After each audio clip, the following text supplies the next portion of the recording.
CID क्राइमમાં एसीबीની red પડી છે। PI તેમજ કોન્સ્ટેબલ લાંચ લેતા ઝડપાયા છે। પીઆઈ પીકે પટેલે 30 લાખની લાંચ માંગી હતી। ફરિયાદની ગુનામાં કાર્યવાહી ન કરવા માંગ કરી હતી। सीआईडी क्राइमમાં વધુ એક લાંચનું પ્રકરણ સામે આવતા હોબાળો થયો છે। તો કોન્સ્ટેબલ વિપુલ દેસાઈ 30 લાખની લાંચ લેતા ઝડપાયા છે। સંવાદદાતા વિરેન્દ્રસિંહ ભાટી જોડાયા છે। જી વિરેન્દ્ર,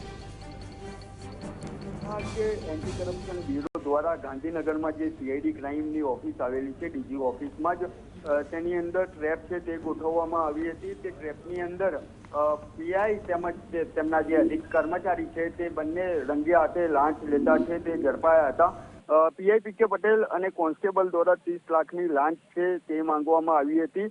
વિગતવાર જો વાત કરવામાં આવે હિના, તો કોલ સેન્ટરના ગુનાની જે કાર્યવાહી છે તે ચાલી રહી હતી ને તે ગુનાની કાર્યવાહીમાં સેટલમેન્ટ કરવા માટે પીઆઈ અને આરામ જે પોલીસ કોન્સ્ટેબલ છે તેમના દ્વારા લાંચ છે તે માંગવામાં આવી હતી। આ સમગ્ર ઘટનાને લઈને એસીબીનો કોન્ટેક્ટ છે તે ફરિયાદી દ્વારા કરવામાં આવ્યો હતો અને ફરિયાદીએ સમગ્ર જે ઘટનાક્રમ સર્જાયો તેની વિગતવાર વાત છે તે કરી હતી। તે દરમિયાન જ પીઆઈ પીકે પટેલ તેમજ તેમના આરામ કોન્સ્ટેબલ જે છે તેના દ્વારા 30 લાખ રૂપિયાની જે લાંચ માંગવામાં આવી હતી તે લાંચની અંદર અત્યારે કાર્યવાહી કરવામાં આવી છે।